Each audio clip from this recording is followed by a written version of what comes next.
चलिए दोस्तों, आज हम पढ़ते हैं आपका यूपी बोर्ड के क्लास 10 का भौतिक विज्ञान।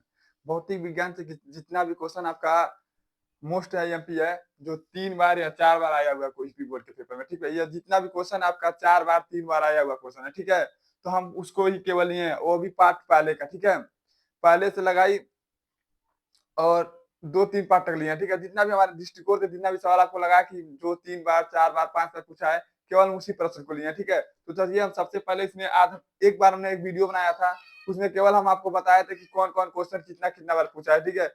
उसका किसी का हमने परिभाषा आपको नहीं दिया था, ठीक है? आज हम इसका परिभाषा भी पढ़ेंगे, फार्मूला भी पढ़ेंगे और हो सके तो एक आध 2 सवाल भी लगाएँगे, ठीक है? तो चलिए हम सवाल को क्वेश्चन को चालू करते हैं, ठीक है? चलिए, क्वेश्चन आपका है पहला सबसे क्वेश्चन है इसका प्रकाश का गुण किसे कहते हैं?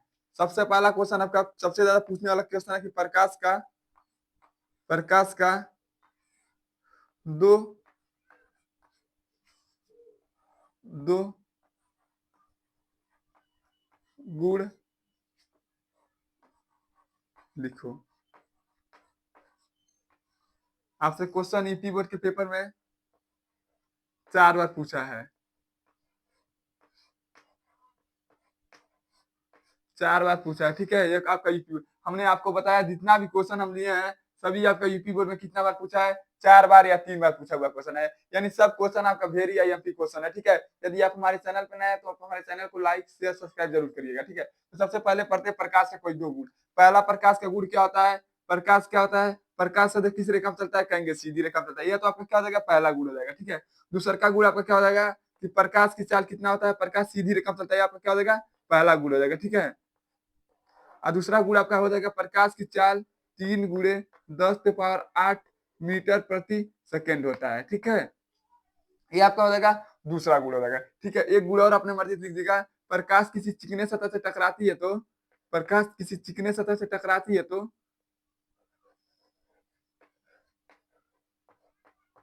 सतह से टकराती है तो पुनः पुनः उसी माध्यम में क्या करती है? वापस लौट जाती है। पुनः क्या करता है आपका? उसी माध्यम में क्या करता है आपका? वापस लौट जाती है। ये आपका क्या हो जाएगा? ये आपका प्रकाश का तीसरा नियम हो जाएगा, तीसरा गुण हो जाएगा, ठीक है? तो हमको केवल यूपी बोर्ड के पेपर में 2 बार 2 नियम पूछा है, 2 गुण पूछा है, तो हम 2 गुण आपका लिख देते हैं। पहला गुण आपका क्या हो जाएगा? कहेंगे प्रकाश सदैव सीधी रेखा में चलता है। पहला गुण आपका क्या हो जाएगा? प्रकाश प्रकाश सदैव देव सीधी रेखा में चलता है।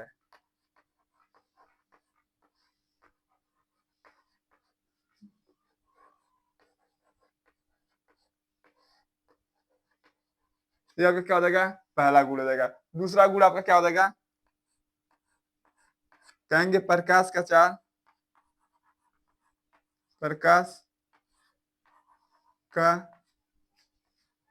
चार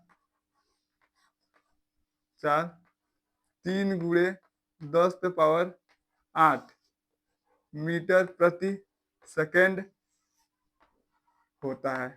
ये आपका क्या हो जाएगा? प्रकाश का दूसरा गुण हो जाएगा। तीसरा गुण आपका क्या हो जाएगा?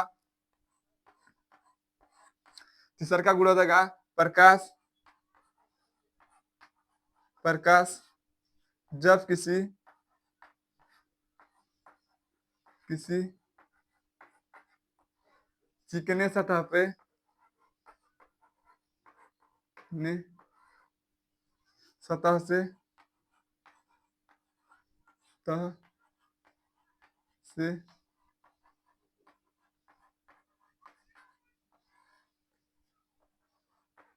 है तो पुनः पुनः उसी माध्यम में लौट जाती है।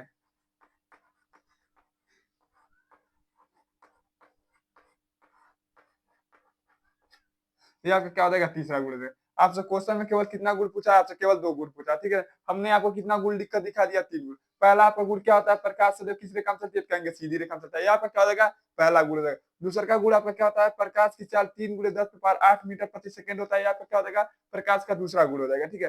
तीसरा गुण आपका क्या होता है, प्रकाश से किसी चिकने सतह से टकराती है तो पुनः परावर्तन के बाद क्या होता है, उसी माध्यम में वापस लौट जाती है। जैसे मान लीजिए कि आपका शीशा है, यहाँ से क्या हुआ, सूरज का प्रकाश निकला, यहाँ पर आकर टकराया, पुनः क्या करेगा, आपका इसी माध्यम में निकलेगा। क्योंकि नहीं निकल, इधर नहीं निकल पाएगा, क्यों नहीं निकल पाएगा, क्योंकि इधर कलई किया जाता है। कलई यानी आप क्या कह सकते हैं, पेंट होता है, ठीक है, पेंट होता है, ठीक है। इसलिए देखिए, पेंट को हिंदी में हम कलई कहते हैं, ठीक है। ये तो आपका पहला क्वेश्चन था, ठीक है। चलिए अब दूसरा क्वेश्चन पढ़ते हैं। यदि आप हमारे चैनल पर जुड़े हैं तो आप हमारे वीडियो को अटेंड करिए, और अटेंड करते समय आप नोटबुक और अपने पास रखिए। उसमें आप क्या करिएगा, जो क्वेश्चन हम आपको बता रहे हैं उस क्वेश्चन को आप कॉपी में लिखते चले जाइए और याद भी करते चले जाइएगा, ठीक है। तो चलिए हम दूसरा क्वेश्चन अब आपको बताते हैं, कौन क्वेश्चन है जो यूपी बोर्ड के पेपर में कई बार पूछा हुआ है, ठीक है। इसके बाद सबसे ज्यादा पूछने वाला क्वेश्चन आपका है, वर्ग विक्षेपण किसे कहते हैं। वर्ग विक्षेपण,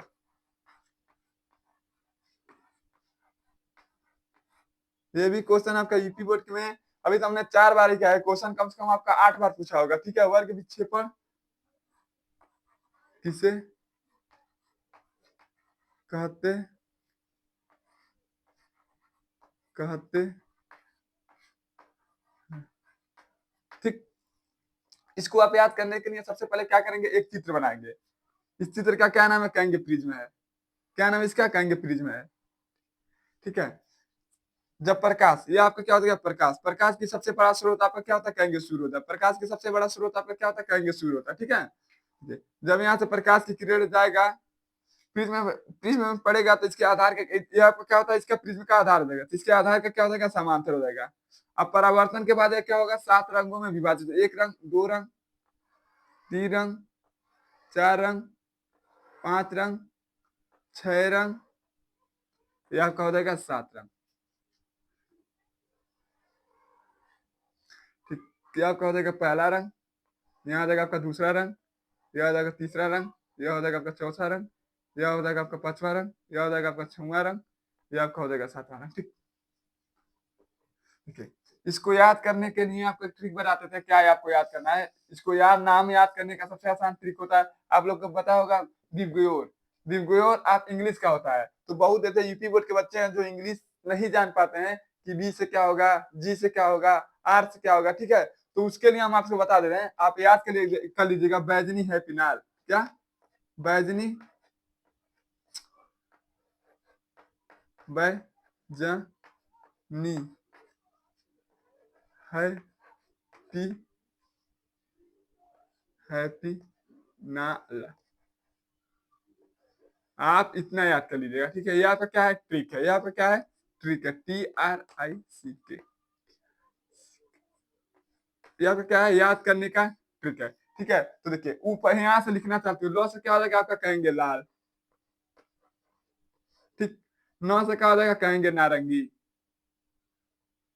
नौ से आपका क्या होगा, नारंगी, नारंगी, ठीक है। फिर देखिए पी से क्या हो जाएगा, कहेंगे पीला, ह से क्या हो जाएगा आपका हरा, नी से क्या हो जाएगा नीला, जो से क्या हो जाएगा आपका जामुनी, ठीक। ब से क्या हो जाएगा बैगनी, ठीक है। ये आपका हो जाएगा, ठीक है। इसमें आपका क्वेश्चन पूछता है, बताइए सबसे अधिक, इसमें कहेगा कि इसमें बताइए कौन सा वर्ग विक्षेपण में बीच में कौन सा रंग होता है, ठीक है। तो देखेंगे 1 2 3 4 5 6 7, तो 3 इधर छोड़ देते, 3 इधर छोड़ देते, बीच में आपका कौन सा रंग होगा, कहेंगे हरा, हरा, ठीक। इंग्लिश में लिखते हैं हरा, बीच में आपका कौन सा रंग होगा, हरा। यदि आपसे पूछ ले कि वर्ग विक्षेपण में सबसे ज्यादा प्रकीर्णन किसका होता है, सबसे ज्यादा प्रकीर्णन किसका होता है, कहेंगे लाल, तो बैगनी का। और सबसे कम किसका होता है, लाल का। आप देखेंगे अक्सर कोई भी नोटिस वोटिस लिखाता है तो किस कलर से लिखाता है, लाल कलर से लिखाता है, क्योंकि यदि आप लाल कलर से कुछ लिख देंगे तो बहुत दूर से दिखाई देगा, ठीक है। और बैगनी कलर से लिखेंगे तो इसका प्रकीर्णन हो जाएगा, तो ज्यादा दूर से आपको दिखाई नहीं देगा, वो क्या होगा, आपका उड़ जाता है, ठीक है। इसीलिए कहीं पर भी आप देखेंगे कोई भी खतरा-वतरा का निशान होता है तो उसको किस कलर से लिखा जाता है? लाल कलर से लिखा जाता है। लाल कलर से लिखे होने के कारण वो आपको बहुत दूर से ही दिखाई देगा, ठीक है? बहुत दूर से भी देखेंगे तो आपका लाल कलर स्पष्ट दिखाई देगा, ठीक है? अब चलिए हम पढ़ते हैं इसका चित्र के द्वारा परिभाषा पढ़ते हैं, ठीक है? कहेंगे जब प्रकाश की किरणें किसी प्रिज्म में पड़ती हैं तो उसके आधार के क्या हो जाती हैं? समांतर हो जाती हैं और परावर्तन के बाद वो 7 रंगों में विभाजित हो जाती हैं, उसे हम क्या कहते हैं? वर्ग विक्षेपण कहते हैं, ठीक है? चलिए थोड़ा-सा यहाँ पर मिटा लेते हैं, उसके बाद हिंदी में परिभाषा आपको लिख देकर दिखाते हैं। लिखेंगे देखिए आपका क्या हो गया? प्रकाश की किरण, ठीक है? यहाँ आता है ठीक है? ऐसा तो चित्र नहीं है, चित्र आपका ऐसा ही बनेगा, ठीक है? लेकिन हम परिभाषा लिखने के लिए क्या किए? इसको मिटा दिया। लिखेंगे जब प्रकाश की किरणें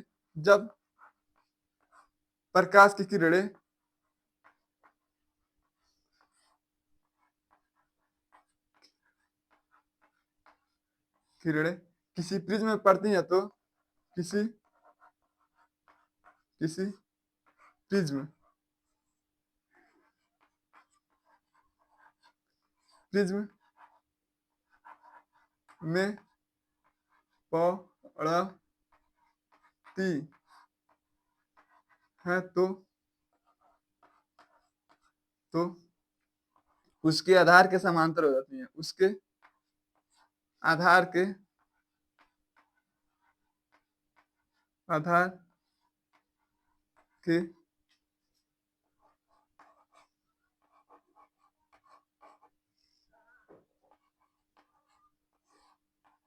हो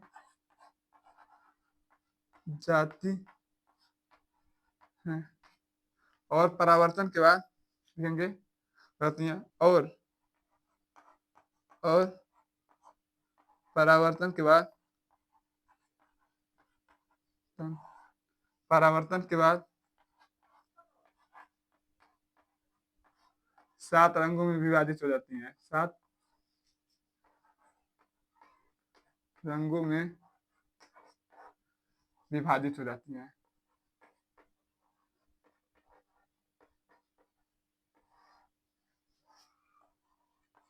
हो जाती हैं इस घटना को इस घटना को वर्ग विक्षेपण कहते हैं, वर्ग विक्षेपण।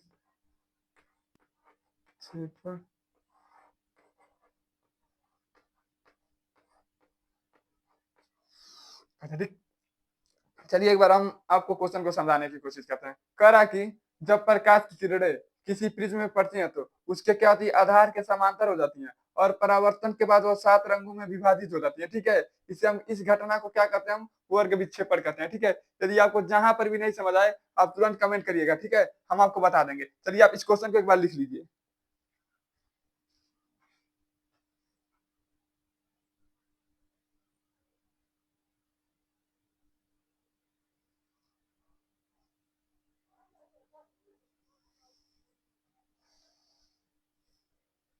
चलिए आप लिख लिए होंगे, चलिए मिटाते हैं इसको।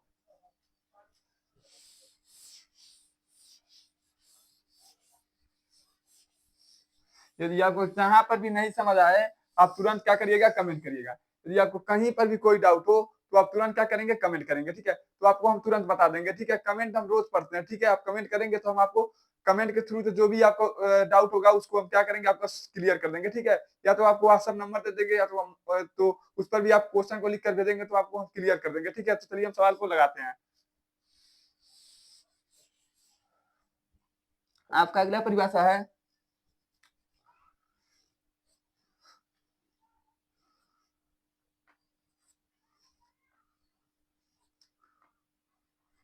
उत्तर उत्तर अपने पहले पता प्रकाश का अपवर्तन। प्रकाश का यह क्वेश्चन आपको ज्यादा नहीं पूछा लेकिन एक नंबर में कई बार पूछा हुआ, ठीक है? प्रकाश का परावर्तन वर्तन से आप क्या समझते हैं?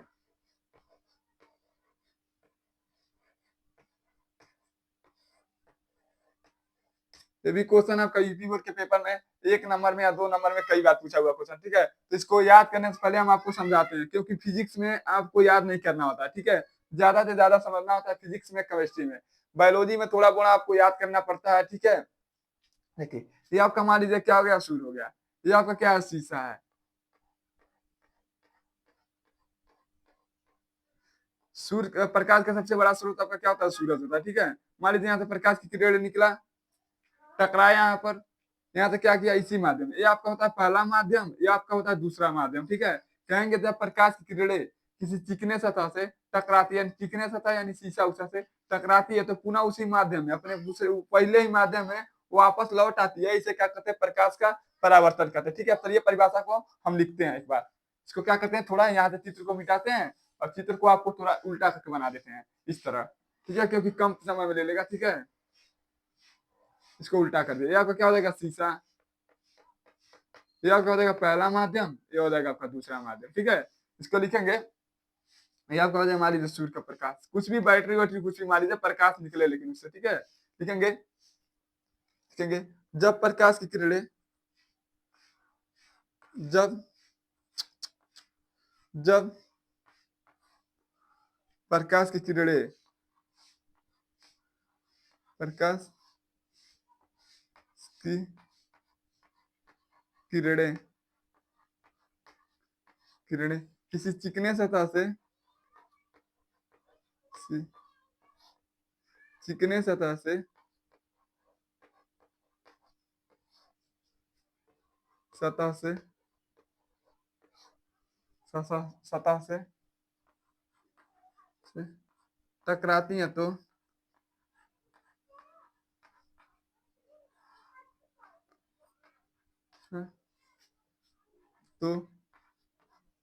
परावर्तन के बाद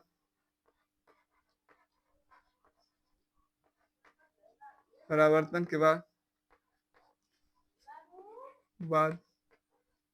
पुनः पुनः उसी माध्यम में उसी माध्यम में वापस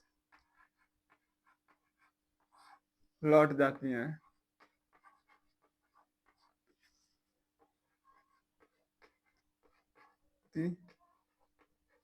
है इस घटना को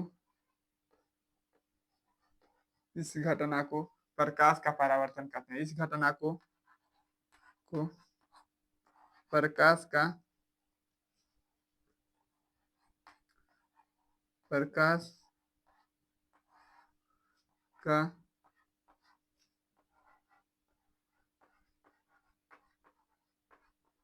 परावर्तन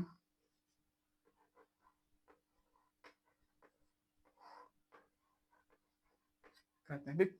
आपसे क्वेश्चन में एक बार हम परिभाषा को आपको समझाने की कोशिश कर रहे हैं।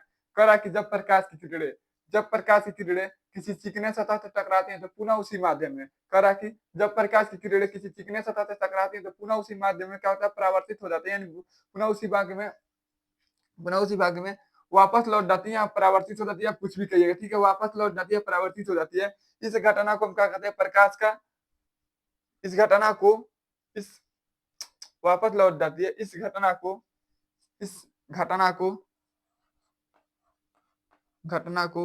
प्रकाश का परावर्तन कहते हैं, ठीक है? आप क्या करिएगा, इसको एक बार लिख लीजिएगा, ठीक है? यदि यहाँ से एक बार और आपको समझाते हैं, कहेंगे जब प्रकाश की किरणें किसी चिकने सतह से टकराती है तो आपको पुनः क्या करे, उसी माध्यम में वापस लौट जाए, इसे हम क्या कहते हैं, प्रकाश का परावर्तन कहते हैं। यदि आपको कहीं पर भी कोई डाउट हो तो आप तुरंत कमेंट करिएगा, ठीक है? तो चलिए अब अगला क्वेश्चन हम पढ़ते हैं। आपका ईपी बोर्ड के पेपर में कई बार पूछा हुआ क्वेश्चन, ठीक है? हम यहाँ पढ़ते हैं प्रकाश का परावर्तन से आपका, फिर पढ़ेंगे हम प्रकाश के अपवर्तन से क्या समझते हैं। प्रकाश का अपवर्तन,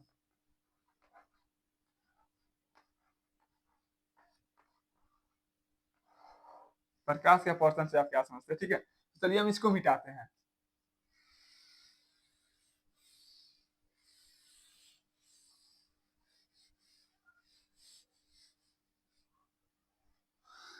प्रकाश के अपवर्तन से आप क्या सोचते हैं, ठीक है? तो चलिए हम इसको पढ़ते हैं। कहेंगे मान लीजिए आपका एक माध्यम यह है, प्रकाश की किरणें यहाँ से आया, ठीक, और क्या देखिए, इसको क्या कहते हैं, हम अभिलंब कहते हैं। क्या कहते हैं इसको? अभिलंब कहते हैं, ठीक है। यदि आप हमारा चैप्टर पढ़ेंगे तो आप उसमें हम बताएंगे प्रकाश का परावर्तन का भी आपका गुण होता है, अपवर्तन का भी गुण होता है, ठीक है। तो हम उसको बताएंगे। इसमें देखिए प्रकाश का अपवर्तन परावर्तन का गुण तो नहीं पूछा है, लेकिन जो पूछा है हम केवल आपको वह बता रहे हैं, ठीक है। यह आपका क्लास नहीं है, यह केवल आपका महत्वपूर्ण प्रश्न है, तो हम केवल वही उसी को बताएंगे जो आपका क्वेश्चन में पूछा है, ठीक है। मान लीजिए आपका क्या हो जाएगा, पहला माध्यम, और ये आपका क्या हो जाएगा, दूसरा माध्यम, ठीक है। इसका देखिए क्या होता है, प्रकाश की किरण है, ये आपका मान लीजिए प्रकाश की किरण है, यहाँ से निकला और इधर आएगा, क्या करेगा, इधर थोड़ा अविलंब है, ठीक है। अविलंब से क्या हो जाएगा, थोड़ा दूर चला जाएगा। इसे क्या कहते हैं, प्रकाश की परावर्तन कहते हैं, ठीक है। लिखेंगे जब प्रकाश की किरणें एक माध्यम से, यहाँ पर क्या है, अभिलंब, इसका क्या नाम है, अभिलंब। अभिलंब कहेंगे जब प्रकाश की किरणें एक माध्यम से दूसरे माध्यम में जाती हैं तो अभिलंब से दूर चली जाती हैं, अभिलंब के पास आ जाती हैं। दोनों क्रिया का क्या कहलाता है, प्रकाश का अपवर्तन कहलाता है। या तो प्रकाश का किरण है, या तो एक माध्यम से दूसरे माध्यम में जाए तो या तो यह बहुत दूर चला जाए, या तो क्या आ जाए, एकदम पास आ जाए। तो ये दोनों स्थितियों में क्या कहेंगे, इसको प्रकाश का अपवर्तन कहते हैं, ठीक है। तो लिखते हैं परिभाषा, लिखेंगे जब प्रकाश की किरणें, लिखेंगे जब प्रकाश की किरणें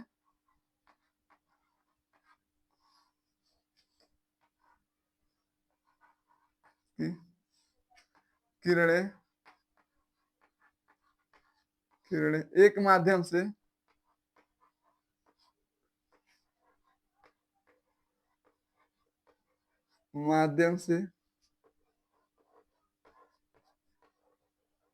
दूसरे दूसरे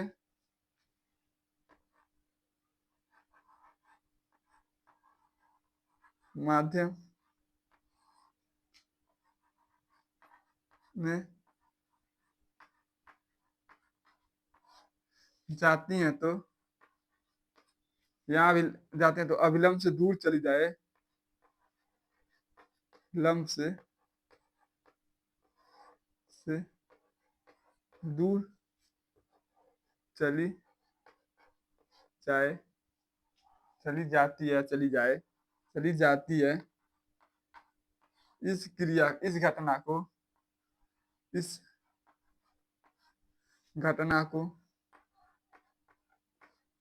घटना को प्रकाश का अपवर्तन कहते हैं। इस घटना को प्रकाश का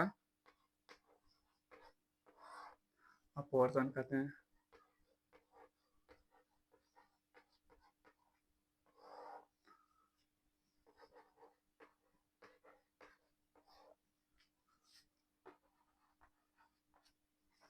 बहुत आसान परिभाषा है। कहेंगे सब प्रकाश की किरणें, मान लीजिए आपका क्या है, प्रकाश की किरणें, ठीक है। प्रकाश की किरणें एक माध्यम से दूसरे माध्यम में जाती है, आपका क्या होगा, अभिलंब, या क्या आपका भी अभिलंब है, ठीक है। तो क्या है, अभिलंब से दूर चली जाए या अभिलंब के बहुत पास आ जाए, इस घटना को क्या कहते हैं, हम प्रकाश का अपवर्तन कहते हैं, ठीक है। यदि आपको कहीं पर भी कोई डाउट हो तो आप तुरंत कमेंट करिएगा, ठीक है। चलिए अब हम पढ़ते हैं आपका अगला क्वेश्चन।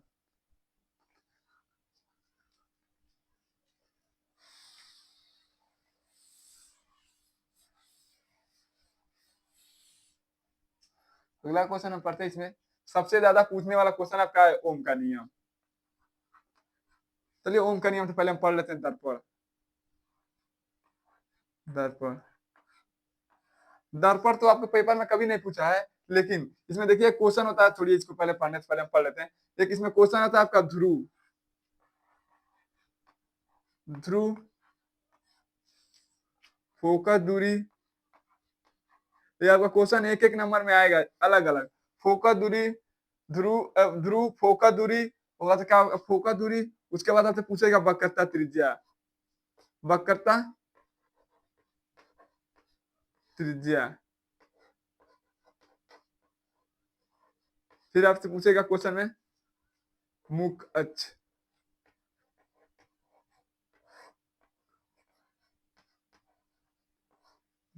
ये अभी क्वेश्चन आपका यूपी बोर्ड के पेपर में कई बार पूछा हुआ क्वेश्चन है। यदि आप क्वेश्चन सेट 2019 का 2020 का देखेंगे तो आपका इसमें से 2-3 क्वेश्चन आपको देखने को मिल जाएगा, ठीक है। 23 में भी इसमें से तीनों चारों में से एक क्वेश्चन आया था, ठीक है। तो सबसे पहले हम इसी को समझते हैं कि ध्रुव किसे कहते हैं। तो आपका मान लीजिए आपका क्या हो जाएगा, दर्पण हो जाएगा।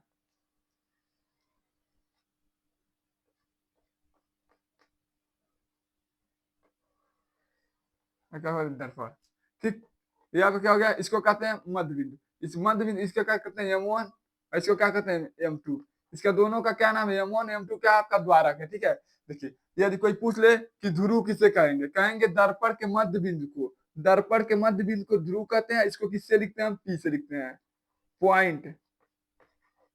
ठीक है, कहेंगे दर्पण के मध्य बिंदु को हम क्या कहते हैं, ध्रुव कहते हैं। क्वेश्चन आपके यूपी बोर्ड के पेपर में कई बार पूछा हुआ क्वेश्चन। ठीक है, जितना भी हम क्वेश्चन निकाले हैं सब अवतार और विद्या क्वेश्चन से निकाले हैं। ठीक है, तो आपका क्वेश्चन पहला है कि ध्रुव किसे कहेंगे, तो हम कहेंगे दर्पण के मध्य बिंदु को हम क्या कहते हैं, ध्रुव कहते हैं। ठीक है, इसका परिभाषा हम लिखते हैं, लिखेंगे दर्पण के, आप भी लिखते चले जाइएगा। ठीक है, दर्पण के मध्य बिंदु को, मध्य बिंदु को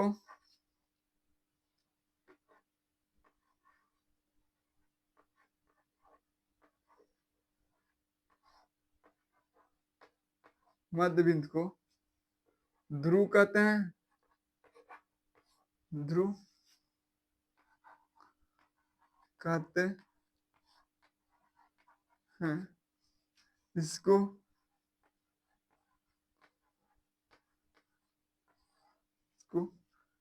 P से निरूपित करते हैं।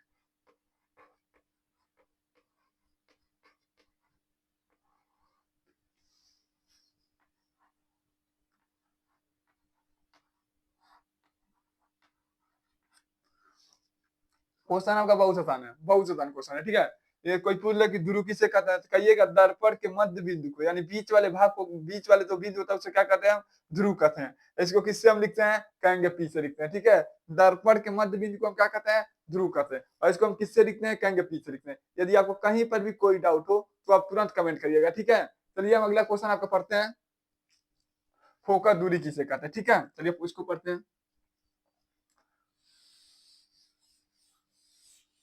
फोकस दूरी को पढ़ने से पहले हम आपको सूत्र द्वारा ही परिभाषा याद करा देते हैं। यदि आप फोकस दूरी का परिभाषा याद कर लिए तो वक्रता त्रिज्या का भी आप परिभाषा एकदम आसान तरीका से याद कर लेते हैं। ठीक है, फोकस दूरी बराबर का सूत्र होता है F बराबर R/2।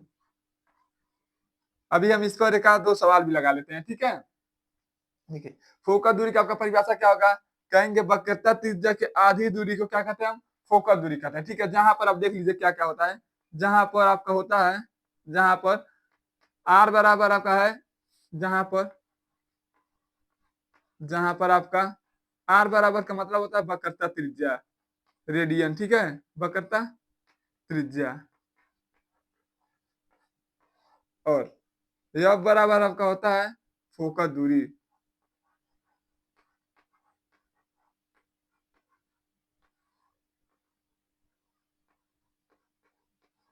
तो ठीक, R का मतलब क्या होता है आपका, वक्रता त्रिज्या, और F का मतलब आपका होता है फोकस दूरी। ठीक है, अब चलिए, अब यदि आप इसको पूछ ले कि चलिए बताइए सर कि फोकस दूरी का परिभाषा क्या होता है। ठीक है, फोकस दूरी का परिभाषा आपका क्या होता है, कहेंगे वक्रता त्रिज्या के आधी दूरी को हम क्या कहते हैं, फोकस दूरी कहते हैं। क्या कहेंगे, सूत्र से बोलेंगे तो वक्रता त्रिज्या के आधी दूरी को हम क्या कहते हैं, फोकस दूरी कहते हैं। ठीक है, परिभाषा यहाँ लिखते हैं आपका, लिखेंगे वक्रता त्रिज्या के, वक्रता त्रिज्या के, त्रिज्या के आधी दूरी को, आधी दूरी को फोकस दूरी कहते हैं, फोकस दूरी कहते हैं। ठीक है, आपका होता है परिभाषा। कोई पूछ ले कि वक्रता त्रिज्या फोकस दूरी किसे कहेंगे, कहेंगे वक्रता त्रिज्या की आधी दूरी को क्या कहते हैं, फोकस दूरी कहते हैं। किसे कहते हैं, कहेंगे वक्रता त्रिज्या की आधी दूरी को क्या कहते हैं, फोकस दूरी कहते हैं। यही हम परिभाषा लिखे हैं कि वक्रता त्रिज्या की आधी दूरी को क्या कहते हैं, वो है। ठीक है, देखिए यहाँ पर वक्रता लिखा है, वक्रता त्रिज्या की आधी दूरी को क्या कहते हैं, फोकस दूरी कहते हैं। यदि आपको हमारा वीडियो अच्छा लगे तो आप सर्वप्रथम हमारे चैनल को सब्सक्राइब और लाइक कर दीजिएगा, जिससे हमें भी बहुत अच्छा लगता है। ठीक है, बनाने में वीडियो। ठीक, चलिए अगला क्वेश्चन पढ़ते हैं। यह तो हमने पढ़ दिया ध्रुव किसे कहते हैं, दर्पण के मध्य बिंदु को क्या कहते हैं, ध्रुव। फोकस दूरी किसे कहेंगे, कहेंगे वक्रता त्रिज्या के आधी दूरी को हम क्या कहते हैं, फोकस दूरी किसे। अब हम पढ़ते हैं वक्रता त्रिज्या किसे कहते हैं। ठीक है, तो चलिए इसको भी पढ़ते हैं परिभाषा को। केवल इसी के हम द्वारा सभी परिभाषा बता देंगे, यह और यह वाला का। ठीक है, लेकिन तीसरा परिभाषा आपका नहीं बता पाएंगे इसके, यह वाला मुख्य अक्ष वाला। मुख्य अक्ष का परिभाषा आपका बहुत आसान होता है, अभी हम आपको बता रहे हैं कैसे निकलता है। ठीक है, सभी परिभाषा आपको चित्र के द्वारा ही बता देंगे। ठीक है, तो देखिए आपका है, अब अगला क्वेश्चन आपका वक्रता त्रिज्या किसे कहते हैं। इसको देखिए, इसको क्या करेंगे, यदि हम वक्रता त्रिज्या निकाले तो क्या होगा, देखिए आर बराबर एफ का गुणा 2 में कर देंगे तब क्या होगा 2f।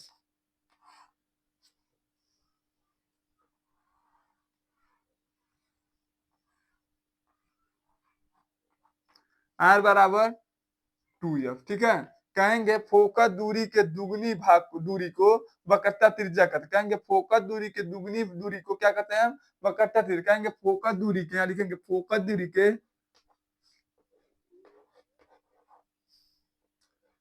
फोकस दूरी के दुगनी दूरी को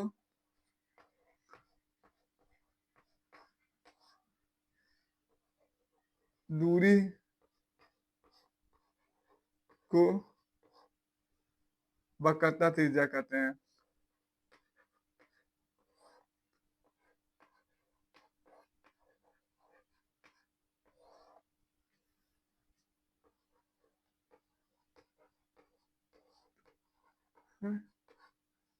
इसको इसको आर से प्रदर्शित करते हैं।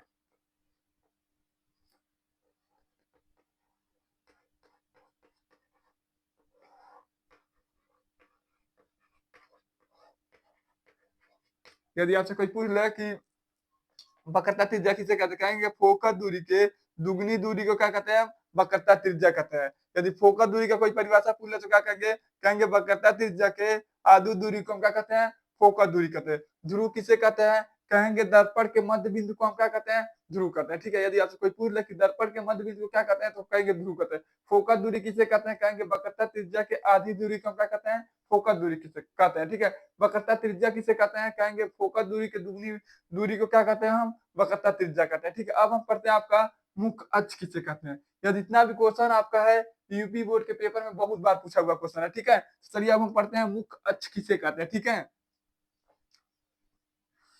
इसको मिटाते हैं सबको। देखिए आपका यह होता है दर्पण, या इसका क्या नाम है, कहेंगे ध्रुव। इसको कहते हैं ध्रुव। देखिए जहां से दर्पण बना होता है उसको क्या कहते हैं हम, केंद्र। ठीक है, जिस भाग से दर्पण का निर्माण हुआ होता है उसे क्या कहते हैं, केंद्र कहते हैं। क्योंकि केंद्र को हम क्या कहते हैं, सेंटर। ठीक है, सेंटर को हम किससे लिखते हैं, सी से। ठीक है, क्या करेंगे, इसको मिला देंगे। कहेंगे ध्रुव और वक्रता केंद्र को मिलाने वाली रेखा को क्या कहते हैं हम, मुख्य अक्ष कहते हैं। ठीक है, कहेंगे ध्रुव और वक्रता केंद्र, इसको क्या कहते हैं, वक्रता केंद्र। इसको क्या कहते हैं, वक्रता। वक्रता क्यों कहते हैं, क्योंकि आपका वक्र है। ठीक है, वक्रता केंद्र। ये आपका क्या है, ध्रुव। अभी हमने आपको बताया है ध्रुव। ठीक, कहेंगे ध्रुव और वक्रता केंद्र को मिलाने वाली रेखा को क्या कहते हैं हम, मुख्य अक्ष कहते हैं। ठीक है, कहेंगे ध्रुव और वक्रता केंद्र को मिलाने वाली रेखा को हम क्या कहते हैं, ध्रुव कहते हैं। ठीक है, तो चलिए इसको परिभाषा लिखते हैं आप। ठीक है, लिखेंगे ध्रुव, यहाँ थोड़ा चित्र को इधर कर लेते हैं थोड़ा, क्योंकि यह तो चित्र को हम इधर बना लेते हैं आपका। यह आपका हो गया दर्पण, यह हो गया, यह आपका हो गया दर्पण का ध्रुव, यह आपका हो गया वक्रता केंद्र। ठीक है, लिखेंगे यहां से, लिखेंगे ध्रुव, ध्रुव और और वक्रता केंद्र को, वक्रता केंद्र को,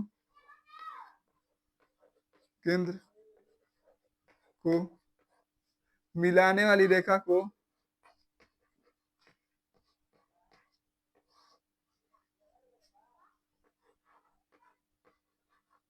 वाली रेखा को मुख्य अक्ष कहते हैं।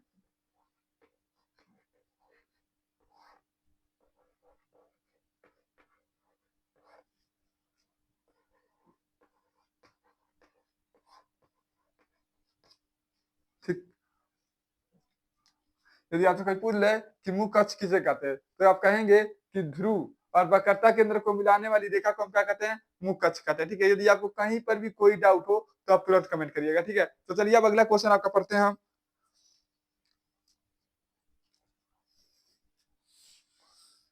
सबसे ज्यादा पूछने वाला क्वेश्चन है, केवल हम पढ़ रहे हैं, ठीक है? अवतल लेंस उत्तल लेंस तो आप पहले ही जानते होंगे, ठीक है? अवतल लेंस उत्तल लेंस आप जानते होंगे, ठीक है? लेंस किसे कहते हैं अभी आप जानते होंगे। कहेंगे लेंस की परिभाषा एक बार देख लेते हैं। यह परिभाषा आपसे पूछा नहीं है, ठीक है? ये आपके पेपर में बहुत कम पूछता तो नहीं है कभी, लिखेंगे कहेंगे दो खोखले, क्या कहेंगे? दो खोखले से भाग, दो खोखले गोले को सटे हुए भाग को क्या कहते हैं हम? कटे हुए भाग को क्या कहते हैं हम? लेंस कहते हैं, ठीक है? देख मान लीजिए आपका क्या हुआ, एक खोखला गोला आपका यह हुआ, एक खोखला गोला आपका यह हुआ, इसको क्या करें हम? हटा दिए इसको, जो क्या कहे हटा दिए, ठीक है? यानी इतना इतना दूर को हम काट दिए, तो आपका क्या बन गया? उत्तल लेंस बन गया, ठीक है? आपका क्या कहेंगे? दो खोखले गोले का कहेंगे, दो खोखले गोले से कटा हुआ भाग को क्या कहते हैं हम? लेंस कहते हैं, ठीक है? दो खोखले गोले से कटा हुआ भाग को हम क्या कहते हैं? लेंस कहते हैं। जैसे आपको समझाया भी हमने, मान लीजिए एक गोला आपका यह हो गया और एक गोला आपका यह हो गया, ठीक है? इन दोनों भागों से कटा हुआ भाग, मान लीजिए आपका दोनों भागों से कटा हुआ भाग क्या होगा? यह हो गया, ठीक है? यहाँ इतना मिटा देते हैं, इधर मिटा देते हैं, तो आपका यह कौन सा लेंस हो जाएगा? कहेंगे उत्तल लेंस हो जाएगा, ठीक है? ये आपका कौन सा लेंस हो जाएगा? उत्तल लेंस हो जाएगा, ठीक है? तो परिभाषा तो हम इसका नहीं लिखवाएंगे, क्योंकि आपका परिभाषा आप लिखना था तो लिख लीजिए। कहेंगे दो खोखले गोले से कटा हुआ भाग को क्या कहते हैं हम? लेंस कहते हैं, ठीक है? इसका परिभाषा तो हम नहीं लिखवाएंगे, ठीक है? आप लिखना चाहते हो तो लिख लीजिए सुनकर, ठीक है? अगला परिभाषा देखिए। फिर होता है आपका ये तो कह देंगे सर ये तो उत्तल लेंस निकल गया, फिर अवतल लेंस कैसे होगा? देखिए एक गोला यहाँ हो गया और एक गोला आपका यहाँ हो गया, ठीक? इधर को क्या करेंगे? इससे इसको जोड़ देंगे और इसको क्या कर देंगे? इधर से क्या करेंगे? मिटा देंगे और इसको इधर से मिटा देंगे, तो आपका कौन सा लेंस हो गया? कहेंगे अवतल लेंस हो गया। या आपका कौन सा लेंस हो गया? अवतल लेंस हो गया, ठीक है? तो चलिए इन दोनों का परिभाषा हम देख लेते हैं, अवतल लेंस किसे कहते हैं और उत्तल लेंस किसे कहते हैं, ठीक है? तो चलिए हम पढ़ते हैं अवतल लेंस किसे कहते हैं और उत्तल लेंस किसे कहते हैं, ठीक? तो चलिए हम यहाँ पर मिटाते हैं और लेंस डालते हैं, ठीक? लेंस से कभी पूछा नहीं है। उत्तल लेंस अवतल लेंस आपका हर साल एक किसी ना किसी सेट में आ जाता है, ठीक है? लिखेंगे उत्तल लेंस, उत्तल लेंस इधर लिख देते हैं उत्तल लेंस, उत्तल लेंस, इधर आप करा देते हैं हम अवतल लेंस।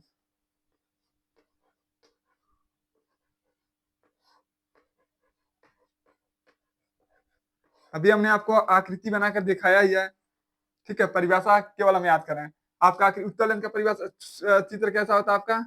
इस तरह होता है। अवतल लेंस का आकृति आपका कैसा होता है? कहेंगे इस तरह होता है, ठीक है?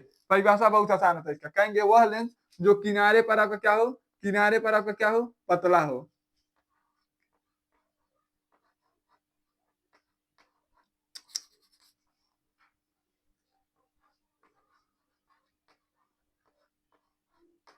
किनारे पर आपका क्या हो? पतला हो। और बीच में आपका क्या हो? मोटा हो। बीच में आपका क्या हो? मोटा हो। किनारे पर आपका, और इसको क्या कहेंगे? कहेंगे वह लेंस जो किनारे पर आपका क्या हो? किनारे पर क्या होगा आपका? मोटा हो, ठीक है? और बीच में क्या होगा? पतला हो, ठीक? परिभाषा यदि आपसे कोई पूछ ले कि अवतल लेंस का परिभाषा क्या होता है, उत्तल लेंस का परिभाषा क्या होता है, कहेंगे वह लेंस जो किनारे पर पतला और बीच में मोटा हो उसे क्या कहते हैं हम? उत्तल लेंस कहते हैं। कहेंगे वह लेंस, वह लेंस, लेंस जो किनारे पर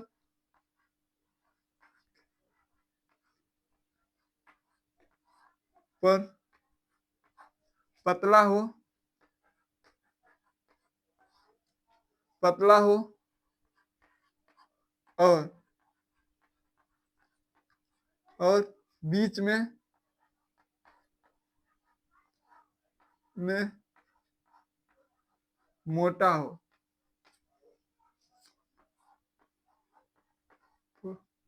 उसे उसे उत्तल लेंस कहते हैं।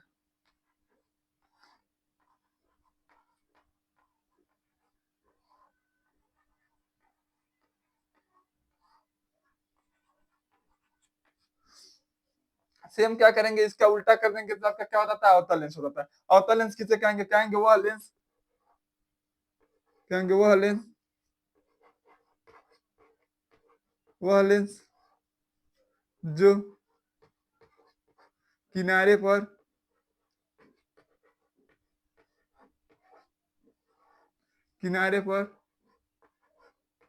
मोटा हो या चौड़ा हो, ठीक है। चौड़ा लिखते हैं, चौड़ा। मोटा हो नहीं लिखेंगे, चौड़ा हो लिखेंगे, ठीक है। चौड़ा लिखेंगे तो बहुत शानदार लगता है, सेंटेंस ठीक बैठेगा, ठीक है। चौड़ा हो, ठीक है। किनारे पर चौड़ा हो तथा बीच में तथा तथा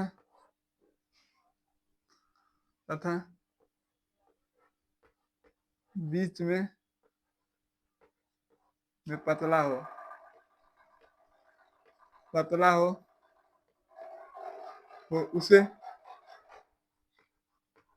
उसे अवतल लेंस कहते हैं।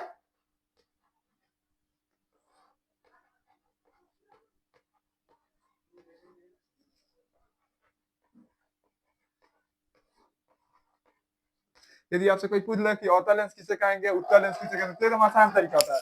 कहेंगे कि वह लेंस जो किनारे पर क्या आपका पतला हो और बीच में आपका क्या हो, चौड़ा हो, उसे क्या कहते हैं हम, और उत्तल लेंस कहते हैं। और अवतल लेंस किसे कहेंगे, कहेंगे वह लेंस जो किनारे पर आपका क्या हो, चौड़ा हो, और बीच में क्या हो, पतला, उसे क्या कहते हैं हम, अवतल लेंस कहते हैं, ठीक है। यदि आपको कहीं पर भी कोई डाउट हो तो आप तुरंत कमेंट करिएगा, ठीक है। चलिए अब अगला क्वेश्चन हम पढ़ते हैं आपका,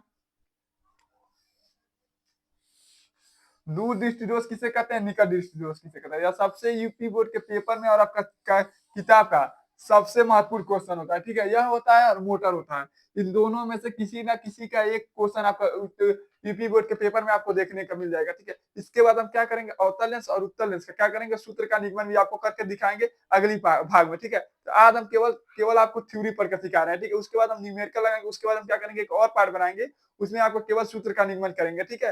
यदि आप हमारे चैनल पर नए हैं तो हमारे चैनल को लाइक शेयर सब्सक्राइब जरूर करिएगा। देखिए, सूत्र के निगमन हम करेंगे प्रिज्म का अपवर्तन का सूत्र, ठीक है। फिर हम लेंस का सूत्र का निगमन करेंगे, फिर आपका क्या होता है, फोकस दूरी और वक्रता त्रिज्या, इस सब का सूत्र हम लिखेंगे। लेंस की क्षमता, रेखीय वर्तन, जितना भी आपका सूत्र है सभी सूत्र को लिखेंगे, सभी पर 2 3 4 सवाल लगाएंगे, ठीक है। जो ऐसे जैसे आपको देखेंगे कि जो क्वेश्चन आपको परीक्षा के दृष्टि से मतलब सबसे ज्यादा प्रश्न पूछा है, लॉन्ग क्वेश्चन किससे ज्यादा पूछा है, तो हम उसी को सबसे ज्यादा सवाल लगाएंगे, ठीक है। तो चलिए हम लगाते हैं सवाल को, सॉरी सवाल का ना परिभाषा को पढ़ते हैं। अब हम पढ़ते हैं दूर दृष्टि दोष किसे कहते हैं और निकट दृष्टि दोष किसे कहते हैं। कहेंगे दूर दृष्टि दोष किसे कहते हैं, दृष्टि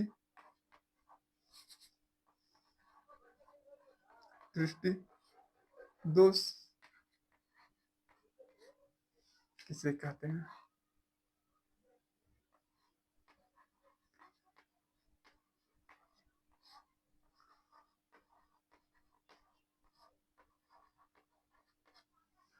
कारण और निवारण बताइए, कारण ये क्यों होता है, कारण दोष किसे कहते हैं, कारण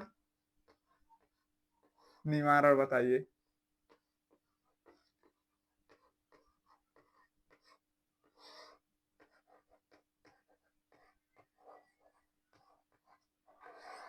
ठीक, आपसे पहला क्वेश्चन है, देखिए जितना भी क्वेश्चन आपका मोस्ट आईएमपी क्वेश्चन है, आपका क्या यूपी बोर्ड के दृष्टि से मोस्ट आईएमपी क्वेश्चन है, क्योंकि यह क्वेश्चन आपका यूपी बोर्ड के पेपर में बहुत बार पूछा हुआ क्वेश्चन, ठीक है। आपसे हमने पहला किया है कि दूर दृष्टि दोष किसे कहते हैं, एकदम सेम उल्टा होता है। देखिए दू लिखा है ना, दू लिखा है ना, इसमें देखिए ऊ लिखा है ना, तो कहेंगे ऊ माने क्या होता है आपका दूर, किसी भी चीज को दूर होता है क्या कहेंगे, उसको कहेंगे ऊ चीज, ठीक है। ऊ माने क्या होता है आपका दूर, तो कहेंगे दूर दृष्टिदोष किसे कहेंगे, कहेंगे वह दृष्टिदोष जिसमें दूर की वस्तु आपका स्पष्ट नहीं दिखाई देती है, ठीक है, लेकिन नजदीक की वस्तु आपका स्पष्ट दिखाई देती है, उसे क्या कहते हैं, दूर दृष्टिदोष कहते हैं। देखिए एकदम उल्टा अपने नाम का होता है, ठीक है। दूर दृष्टिदोष में क्या कहेंगे कि दूर की वस्तु आपका क्या होता है, स्पष्ट नहीं दिखाई देती है, लेकिन आपका नजदीक की वस्तु स्पष्ट दिखाई देती है, उसे क्या कहते हैं, दूर दृष्टिदोष कहते हैं। देखिए इसका कारण क्या होता है, कारण क्या, देखिए पहले हम समझते हैं कि इसका निवारण क्या होता है। देखिए ऊ लिखा है ना, ऊ, तो इसमें कौन सा लेंस का प्रयोग करेंगे, उत्तल लेंस का प्रयोग करेंगे, उत्तल लेंस का प्रयोग करेंगे, ठीक है। ऊ लिखा है इसलिए क्या करेंगे, इसमें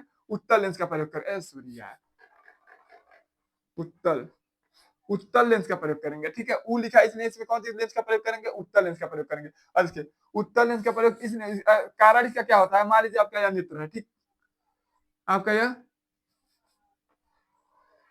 नेत्र है। यहाँ क्या लग दिया आपका, उत्तल लेंस लग दिया गया, ठीक है। क्या होता है, मान लीजिए आपका क्या होगा, मान लीजिए इसमें क्या कारण क्या होता है कि आपको जो प्रतिबिंब होता है ना वो आंध बिंद पर नहीं बन पाता, ठीक है, आंध बिंद पर नहीं बन पाता, ठीक है, इसलिए आपको बस बस स्पष्ट नहीं दिखाई देता, ठीक है। तो चलिए हम इसको बताते हैं आपको कैसे कैसे क्या होता है। चलिए हम इसको पहले आपको परिभाषा लिख कर दिखाते हैं, उसके बाद हम आपको समझाएंगे, ठीक है। लिखेंगे, वह दृष्टि दोष, वह दृष्टि दोष, दृष्टि दोष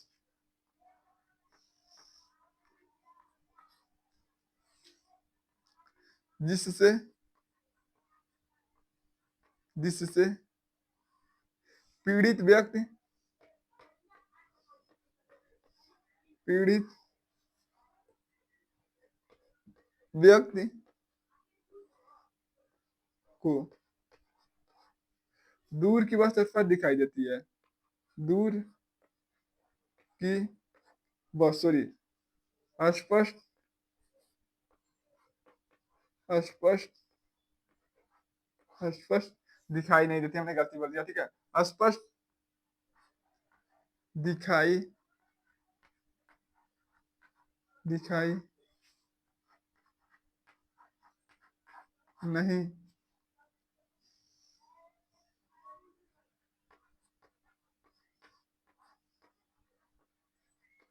देती है,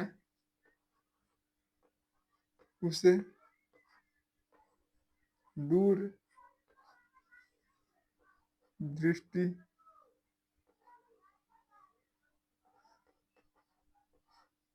दृष्टि दोष,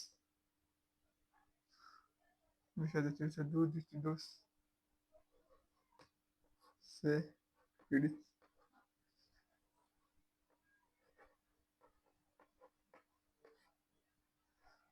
दिखाई नहीं देते, ऐसे दोष को, इससे भी गलती हो गया यार, ऐसे दोष को दूर दृष्टि दोष कहते हैं, ऐसे दोष को दोष को दूर दृष्टि दोष कहते हैं।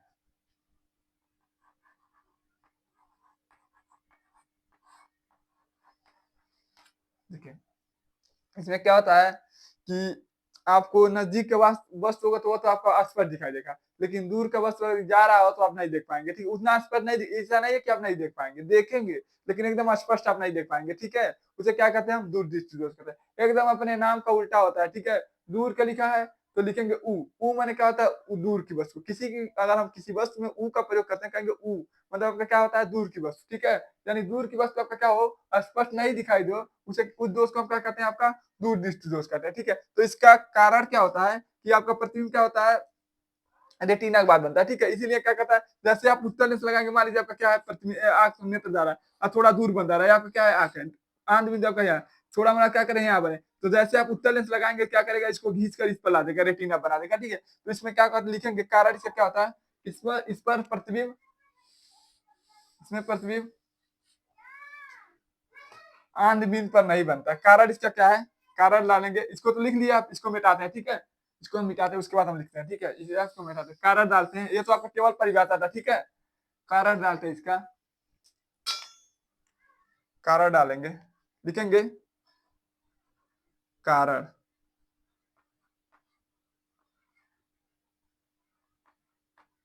कारण लिखते हैं इसका, कहेंगे इसमें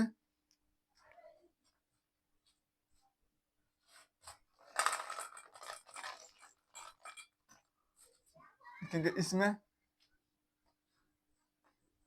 इसमें इसमें प्रतिबिंब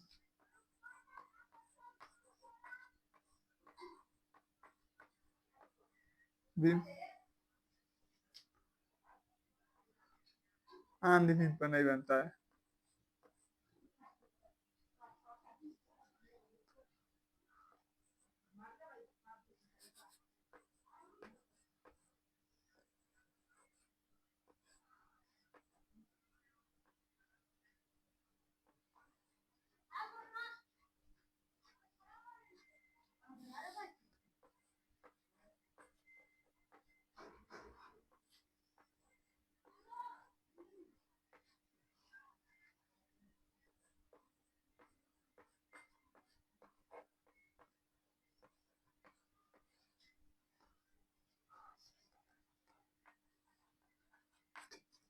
क्या कहेंगे, इसमें प्रतिबिंब आपका क्या होता है, आंख जमीन पर नहीं बनता है, ठीक है। ऐसे मान लीजिए ये आपका क्या है, ये आपका आंख है, ठीक, ये आपका क्या है, आंख है।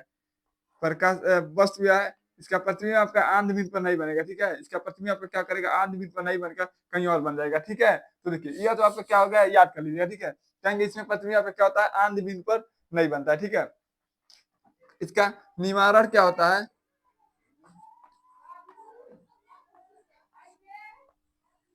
निवारण इसका क्या होता है आपका, कहेंगे इस दोष से पीड़ित व्यक्ति को इस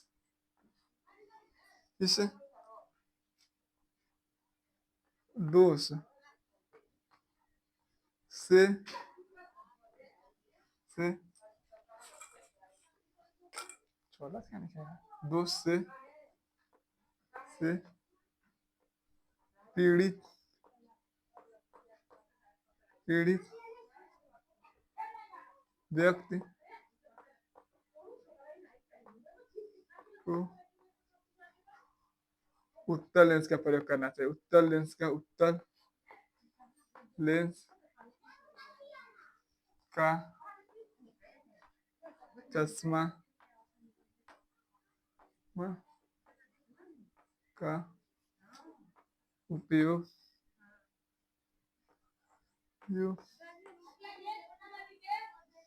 करना चाहिए ना चाहिए। जो होता है, यदि इस दोष से पीड़ित व्यक्ति को, तो उसको किस लेंस का चश्मा का प्रयोग करते हैं, उत्तल लेंस। क्यों उत्तल लेंस का चश्मा प्रयोग करते हैं, आप क्या लिखा आपका ऊ मैंने क्या होता है आपका उत्तल लेंस, ठीक है। इसको ट्रिक है, इसको याद करने का आपका या क्या है, ट्रिक है, ठीक है। नीचे क्या लिखा ऊ, लेकिन इस व्यक्ति से यदि कोई व्यक्ति पीड़ित हो, उत्तल दूर दृष्टि दोष से आपका पीड़ित व्यक्ति हो, तो उसको आपको किस लेंस का प्रयोग करते हैं, चश्मा का प्रयोग करते हैं, तो कहेंगे उत्तल लेंस का, ठीक है। अब हम पढ़ते हैं निकट दृष्टि दोष। निकट दृष्टि दोष केवल इसमें क्या करेंगे, यही वाला ऑप्शन इसमें भी लिख देंगे, ठीक है। ये आपका क्या हो जाएगा, दोनों में उभयनिष्ठ हो जाएगा, ठीक है। ये आपका क्या हो जाएगा, दोनों में उभयनिष्ठ हो जाएगा, ठीक है। चलिए हम इसको मिटाते हैं। यहाँ कहते हैं दूर दृष्टि दोष, क्या करेंगे हम, निकट दृष्टि दोष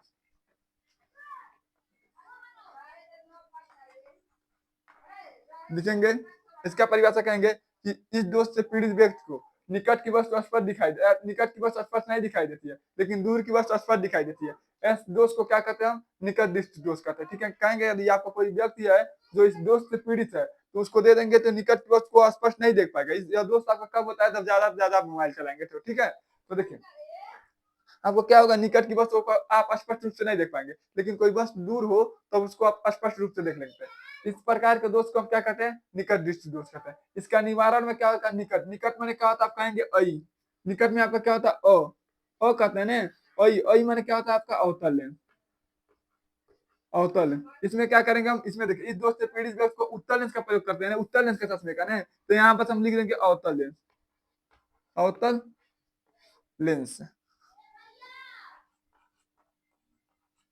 लेंस का चश्मा का उपयोग करते हैं, ठीक है। केवल आपको कहीं इतना ही करना, लिखेंगे लिखेंगे इस दोष से पीड़ित व्यक्ति को निकट की वस्तु स्पष्ट दिखाई देती है, निकट की वस्तु स्पष्ट नहीं दिखाई देती है, लेकिन दूर की वस्तु स्पष्ट दिखाई देती है। इस प्रकार के दोष को हम क्या कहते हैं, निकट दृष्टि दोष कहते हैं, ठीक है। तो चलिए हम पढ़ते हैं, इसको परिभाषा लिखते हैं एक बार आपके सामने। लिखेंगे लिखेंगे इस दोष से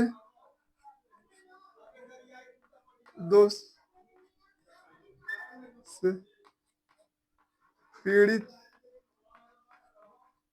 पीड़ित व्यक्ति को दूर की वस्तु स्पष्ट दिखाई देती है, दूर की वस्तु स्पष्ट स्पष्ट दिखाई देती है,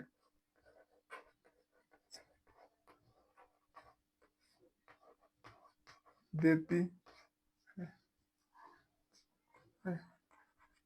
परंतु पास की वस्तु स्पष्ट स्पष्ट दिखाई नहीं देती है, नहीं देती है। इस दोस्त पीड़ित इस दिखाई देती है, ठीक है, ठीक। इस दोष को क्या कहते हैं हम?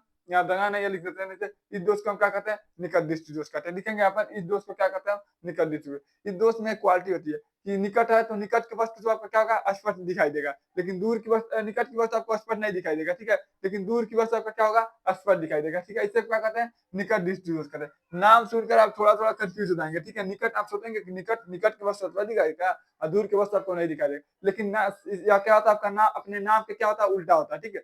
इसमें क्या होगा? निकट की वस्तु तो आपको साफ ही नहीं दिखाई देगा। एकदम एकदम मत सोचिएगा एकदम साफ नहीं दिखाई देगा, मतलब यह नहीं कि आप निकट की वस्तु को हम देख नहीं पाएँगे, देखेंगे। लेकिन यदि कोई कह दे कि आपको उसमें कुछ काम-वाम करना है, जैसे आपको कह दे कि सुई-वुई है, उसमें धागा डालना है, तो आप डाल नहीं पाएँगे। यदि कोई व्यक्ति को निकट दृष्टि दोष हो गया हो तो ठीक है, वो कभी नहीं डाल पाएगा, ठीक है? क्योंकि उसको स्पष्ट नहीं दिखाई देगा, धुंधला-धुंधला दिखाई देगा, ठीक है? यह दोष हमने आपको बताया कि किसके कारण होता है, तो अत्यधिक मोबाइल चलाने से होता है, ठीक है? यदि आपको यह परिभाषा लिख लीजिए। इसके बाद लिखेंगे इस दोष से पीड़ित व्यक्ति को क्या कौन सा लेंस का प्रयोग किस लेंस का चश्मा का प्रयोग करते हैं? कहेंगे अवतल लेंस का चश्मे का प्रयोग करते हैं, ठीक है? तो चलिए इतना आप लिख लीजिएगा। चलिए अब अगला क्वेश्चन हम पढ़ते हैं।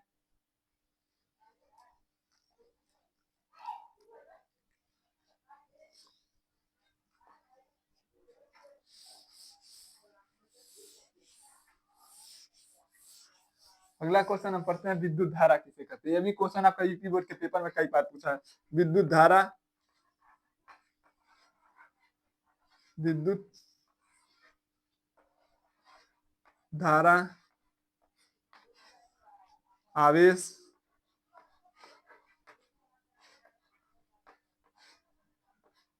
यह दोनों क्वेश्चन आपका यूपी बोर्ड के पेपर में कई बार पूछा है।